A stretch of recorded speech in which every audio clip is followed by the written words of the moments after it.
फूलों में सज रहे हैं, फूलों में सज रहे हैं श्री वृंदावन बिहारी।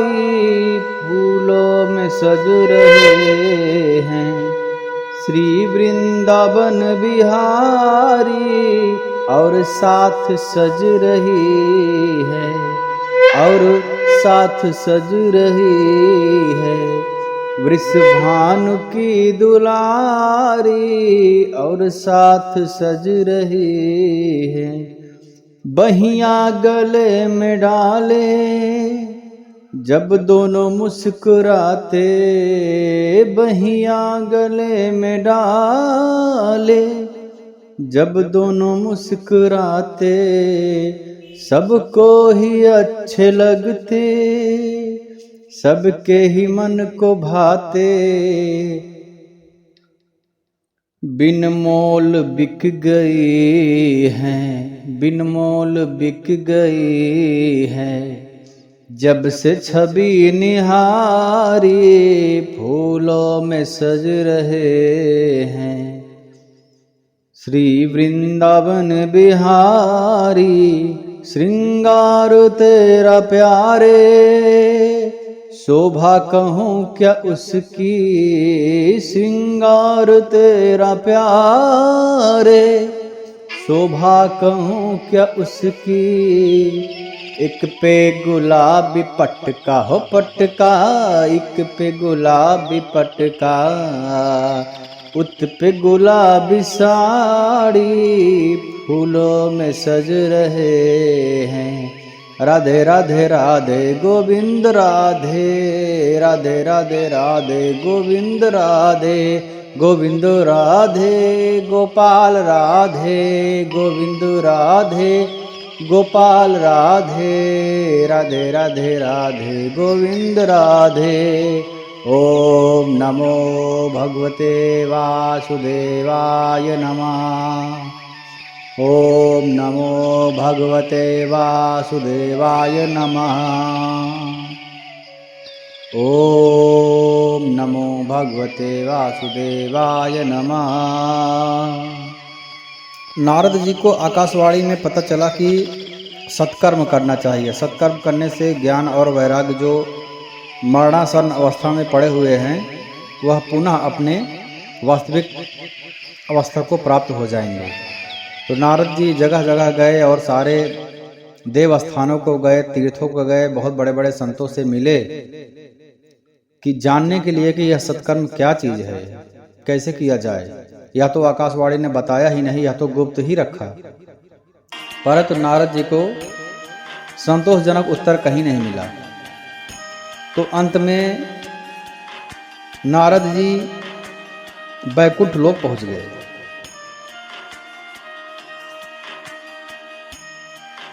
धन्य है, इस समय आपका दर्शन बड़े ही सौभाग्य से हुआ है। मैं बहुत दीन हूँ और आप लोग स्वभाव से ही दयालु हैं। मुझ पर आप कृपा करो। सनकादियों के दर्शन हो गए उनको। आकाशवाणी ने जिसके विषय में मुझे कहा है वह कौन सा साधन है, सत्कर्म क्या है, अर्थात सत्कर्म क्या है, मुझे किस प्रकार से उसका अनुष्ठान करना चाहिए, आप इसका विस्तार पूर्वक वर्णन कीजिए। भक्ति ज्ञान और वैराग्य को किस प्रकार मैं सुख दिला सकता हूँ, किस प्रकार से उनको सुख मिले। भक्ति ज्ञान वैरागाणाम सुख उत्पद्यते कथम स्थापनम सर्ववर्षेणु प्रेम पूर्व प्रयत्नम। मैं वैसा ही प्रेम पूर्वक प्रयत्न करूंगा जिससे ज्ञान और वैराग को सुख की प्राप्ति हो। सनकादियों ने कहा, देवर्षि आप चिंता न करें। माँ चिंताम कुरु देवर्षे हर्ष चित्ते समावह। उपायः सुख माध्यो इत्र वर्तते पूर्व एव ही।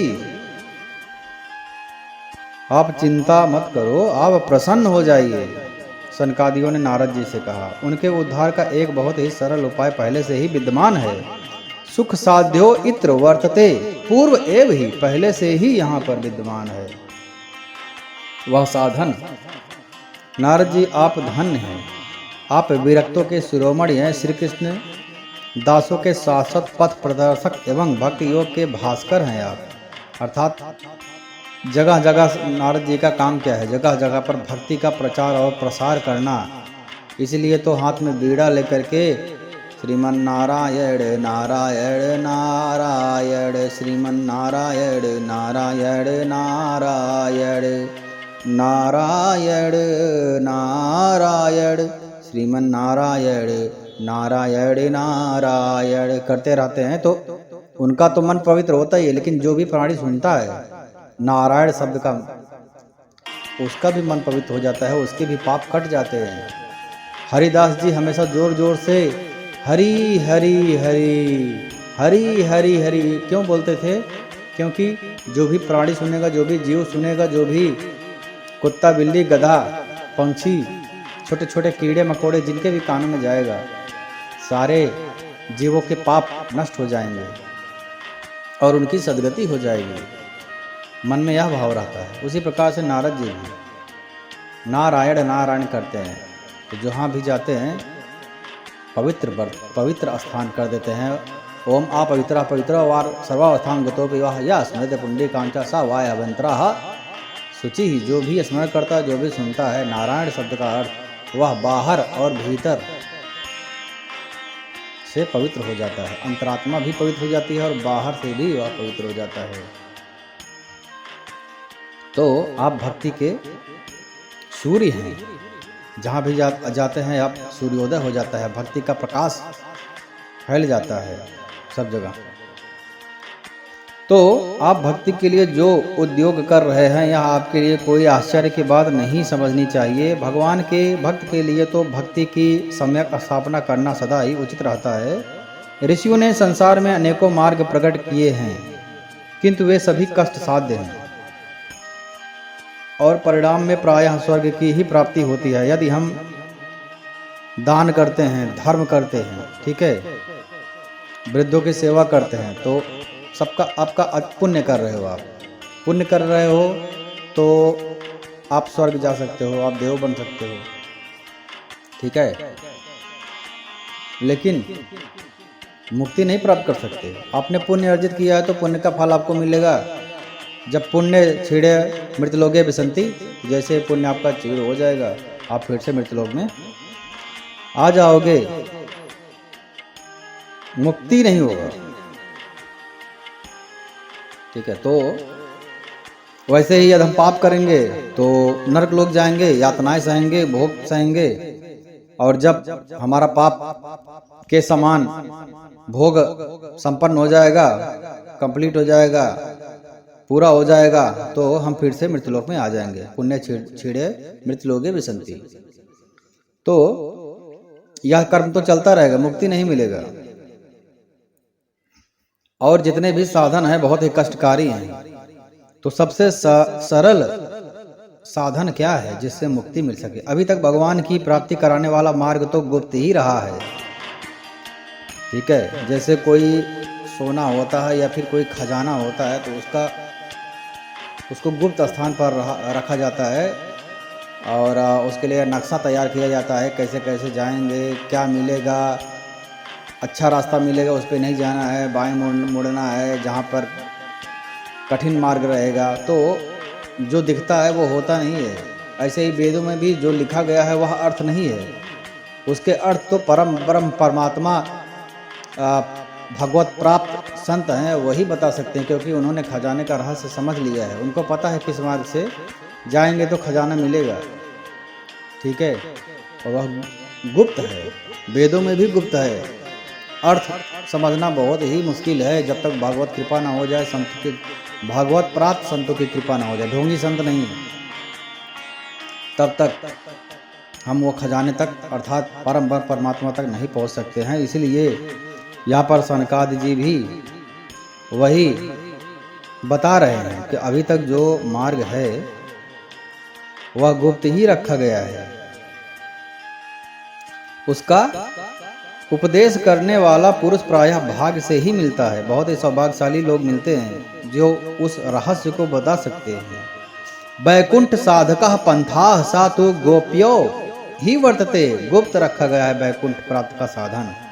तस्योपदेष्टा पुरुषा प्रायो भाग्येन लभते, बहुत बड़े भाग से ऐसे पुरुष मिलते हैं जिनको खजाने का रहस्य पता है। ठीक है, घर में कोई आता है तो हम लोग उसको सब कुछ दिखाएंगे, बाथरूम है, ये किचन है, ये हॉल है, ये बेडरूम है, लेकिन अपना खजाना उसको नहीं बताते हैं। ठीक है, तो वह गुप्त रहता है। वह बहुत ही भाग्यशाली लोग होते हैं जिनको हम अपना समझते हैं, उसको ही हम बताते हैं। तो यह जो है सबसे बड़ा खजाना तो पायो जी मैंने राम रतन धन पायो, राम रत्न रूपी धन है।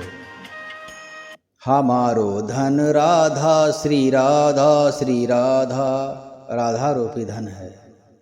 ठीक है, भागवत रूपी धन से ज़्यादा अधिक कुछ भी नहीं है।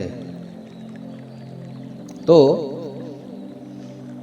अभी तक भगवान की प्राप्ति का मार्ग जो है गुप्त ही रखा गया, उसका उपदेश करने वाला पुरुष प्रायः भाग्य से ही मिलता है। आपको आकाशवाणी ने जिस सत्कर्म का संकेत किया है उसे हम बतलाते हैं, आप प्रसन्न और समाहित चित्त होकर के सुनिए उसको। नारद जी द्रव्य यज्ञ, तपो यज्ञ, योग यज्ञ और स्वाध्याय यज्ञ, ज्ञान यज्ञ, ये सब तो स्वर्गादि की प्राप्त कराने वाले कर्म की ही ओर संकेत करते हैं। ठीक है, जो तपस्या किया जाता है, योग किया जाता है, स्वाध्याय किया जाता है, यत् फलेन नास्ति तपसा ना योगेन ना समाधिना, ये योग तपस्या समाधि से वह फल नहीं प्राप्त होता है। ये सब तो स्वर्गादि की तरफ इशारा कर रहे हैं। द्रव्य यज्ञास्त तपो यज्ञा, योग यज्ञास्त तथा परे, स्वाध्याय ज्ञान यज्ञाश्च ते तु कर्म विसूचका, यह सब स्वर्ग की तरफ ही इशारा कर रहे हैं। पंडितों ने ज्ञान यज्ञ को ही सत्कर्म का सूचक माना है। वह श्रीमद् भागवत का पारायण है, जिसका ज्ञान, जिसका सुकादि महान भावों ने किया है। ठीक है, उसके शब्द सुनने से ही भक्ति, ज्ञान और वैराग्य को बहुत बड़ा बल मिलेगा। इससे ज्ञान वैराग्य का कष्ट भी मिट जाएगा, भक्ति को आनंद मिलेगा। सिंह की गर्जना सुनकर जैसे भेड़िया भाग जाते हैं, उसी प्रकार से श्रीमद् भागवत की ध्वनि से कलयुग के सारे दोष नष्ट हो जाएंगे। कलयुग में 5 प्रकार के पाप बताए गए हैं, महापाप, वह भी नष्ट हो जाएंगे। हिंसा करना, पर स्त्री गमन करना, व्यभिचार करना, चोरी करना, शराब पीना, जुआ खेलना, ये जो है कलयुग में महापाप बताए गए। तो यह सब भाग जाएंगे, नष्ट हो जाएंगे। एक शब्द उनके कान में यदि पड़ गया, श्रीमद् भागवत का एक श्लोक पड़ गया, आधा श्लोक पड़ गया, श्रीमद् भागवत इतना शब्द ही पड़ गया, तो उनके कान पवित्र हो जाएंगे, उनके हृदय पवित्र हो जाएंगे, और जितने महापाप जो हैं कलयुग रोग हैं, वह सब नष्ट हो जाएंगे। नारद जी के मन में एक शंका थी, क्योंकि नारद जी को यही लग रहा था कि वेद मंत्र सबसे बड़ा होता है, सबसे ज़्यादा पावरफुल होता है। ठीक है, और गीता तो स्वयं भगवान श्री कृष्ण के मुख से निकला हुआ है। तो नारद जी ने सोचा कि मैंने ये वेद मंत्र सुनाया, उपनिषद गीता सुनाया, तब भी जो है ज्ञान और वैराग्य फिर से उठकर खड़े नहीं हुए, उनको कुछ प्रभाव ही नहीं पड़ा। एक बार होश आया, जमवाए लिए फिर सो गए। तो नारद जी ने प्रश्न किया सनकादियों से, वेद वेदांत घोषैश्च गीता पाठय प्रबोधितम भक्ति ज्ञान वैराग्याणाम नोद तिष्ठत्यक्रम यथा, अर्थात मैंने वेदांत की ध्वनि और गीता पाठ करके उन्हें बुलाया, जगाया, किंतु फिर भी भक्ति ज्ञान और वैराग्य ये तीनों नहीं जगे। ऐसी स्थिति में श्रीमद् भागवत सुनने से वे कैसे जगेंगे? नारद जी को यही लग रहा था बुद्धि में कि सबसे उत्तम जो है वेद है, वेद से नहीं जगे तो भागवत से कैसे जगेंगे? क्योंकि उस कथा के प्रत्येक श्लोक और प्रत्येक पद में भी वेदों का ही तो सारांश है। सारे जो है भागवत, महापुराण और उपनिषद वेदों से ही लिया गया है। वेद भगवान की श्वास है। तुलसीदास जी कहते हैं, जाकी श्वास सहज श्रुतिचारी, सो हरि पढ़ यह कौतुक भारी। भगवान का श्वास है वेद, तो भगवान को पढ़ने की कोई आवश्यकता तो है नहीं, फिर भी वो भगवान से पढ़ने जा रहे हैं गुरु वशिष्ठ के पास। यह कौतुक नहीं तो क्या है? अर्थात जैसे कोई पीएचडी किया हुआ हो और केजी में पढ़ने जाए तो सब लोग हंसेंगे ही ना। तो वही हाल है। तो नारद जी ने प्रश्न किया, भागवत महापुराण वेदों का सार है, ऐसे में भागवत के सुनने से कैसे भक्ति ज्ञान और वैराग्य जो है फिर से उठ खड़े होंगे? जबकि मैंने वेदों का श्लोक तो सुना करके देख लिया है, वेदों की ऋचाएं सुना करके देख लिया है, कुछ प्रभाव तो पड़ा नहीं। आप लोग शरणागत वत्सल हैं तथा आपका दर्शन कभी व्यर्थ नहीं होता, इसलिए मेरा यह संदेह दूर कर दीजिए। नारद जी के मन में संदेह था, तो उन्होंने प्रश्न किया सनकादियों से। सनकादियों ने कहा, श्रीमद् भागवत की कथा वेद और उपनिषद के सार से बनी है। ठीक है, वेदोपनिषदाम सारा जाता भागवती कथा। वेद उपनिषद की सार है भागवत की कथा, इसलिए उनसे अलग उनकी फल रूपा होने के कारण वह बड़ी उत्तम जान पड़ती है। इस प्रकार इस वृक्ष की जड़ से लेकर के शाखा ग्रह पर्यंत जो रहता है, किंतु इस स्थिति में इसका आस्वादन नहीं किया जा सकता। वृक्ष है, वृक्ष की जड़ है, शाखा है, उसका आस्वादन नहीं किया जाता है, किंतु वही जब अलग होकर के फल के रूप में आ जाता है तब संसार में सभी को प्रिय लगने लगता है। इसलिए खाने योग तो उसका सार होता है, फल होता है। अभी आम का पेड़ थोड़ी खाएंगे, तना थोड़ी खाएंगे, पत्ती थोड़ी खाएंगे। आम का जो सार है, फल, वह लगेगा तो वह आनंद देगा, वह उसको खाया जाएगा मस्त एकदम आनंदित हो करके। तो ऐसे ही वेद रूपी वृक्ष का पका हुआ फल है श्रीमद् भागवत कथा। दूध में घी रहता ही है, किंतु उस समय उसका अलग स्वाद नहीं मिलता। दूध में घी है, लेकिन दूध पियोगे तो घी का स्वाद नहीं मिलेगा। गरम गरम दाल में दूध नहीं डाल सकते, उसका जो सार निकालेंगे, घी वह डालेंगे, तब आनंद आता है खाने में। तो वही जो है आनंद श्रीमद् भागवत कथा है, वह सार है। वही जब उससे अलग हो जाता है तब देवताओं के लिए भी स्वादवर्धक हो जाता है। खाड़ ईख के और छोर और बीच में भी व्याप्त रहती है। ईख में भी खाड़ रहता है, गुड़ रहता है, लेकिन गुड़ का स्वाद लेना है तो ईख से नहीं ले सकते हैं।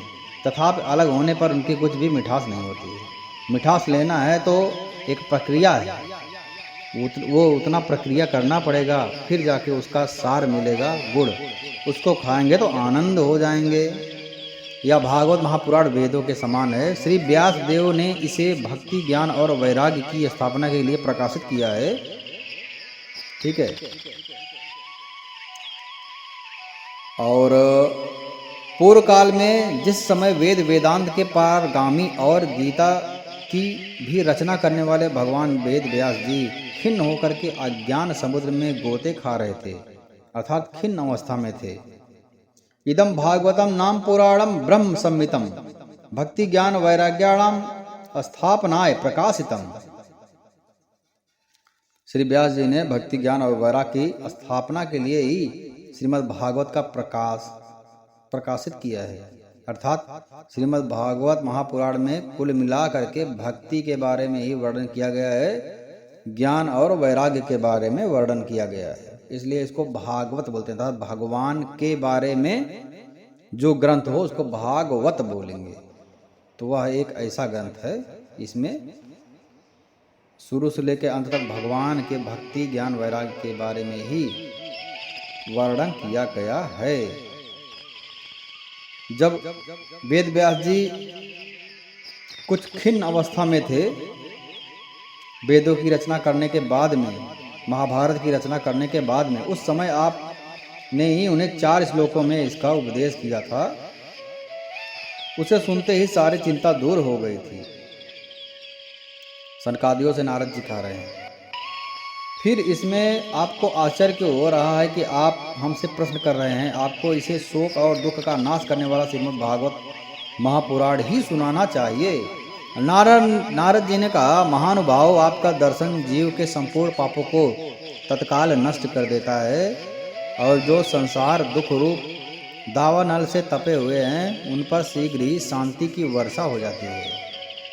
और आप निरंतर शेष जी के सहस्त्र मुखों में गाए हुए भागवत कथामृत का ही पान करते हैं। मैं प्रेम लक्षणा भक्ति का प्रकाश करने से उद्देश्य से आपकी शरण लेता हूँ। नारद जी सनकादियों की शरण में चले गए, हाथ जोड़ करके विनती करने लगे। जब अनेकों जन्मों के संचित पुण्य पुंज का उदय होता है, मनुष्य को सत्संग मिलता है। बिनु हरि कृपा मिला ही नहीं संता, अब बिनु सत्संग विवेक न होई। भाग्योदयेन बहु जन्म समर्जितेन, बहुत जन्मों का जो समर्पित जो पुण्य होता है और उसका जब भी भाग्योदय होता है, उसका फल जब भी देने का समय आता है, तब सत्संगम च लभते पुरुषो यदा वै, तब जाकर के सत्संग का समय आता है और वैसे संत का दर्शन होता है। अज्ञान हेतु कृत मोह मदांधकार नासम विधाय ही तदोदयेक विवेकः, तब उसमें अज्ञान जनित मोह और मद रूप अंधकार का नाश करने के लिए विवेक उदय होता है। बिनु सत्संग विवेक न होए। तो बहुत बड़े भाग से सनकादियों का दर्शन हुआ है नारद जी को। सनकादियों के कहने पर नारद जी ने निश्चय किया कि अब मैं भक्ति ज्ञान और वैराग्य को स्थापित करने के लिए प्रयत्न पूर्वक श्री सुखदेव जी के कहे हुए भागवत शास्त्र की कथा द्वारा ज्ञान यज्ञ करूंगा। यह यज्ञ मुझे कहाँ करना चाहिए? आप इसके लिए कोई स्थान बता दीजिए। आप लोग वेदों के पारगामी हैं, इसलिए मुझे इस सुख शास्त्र की महिमा सुनाइए। यह भी बतलाइए कि श्रीमद् भागवत कथा की कितने दिनों में सुनानी चाहिए और उसके सुनने की विधि क्या होती है।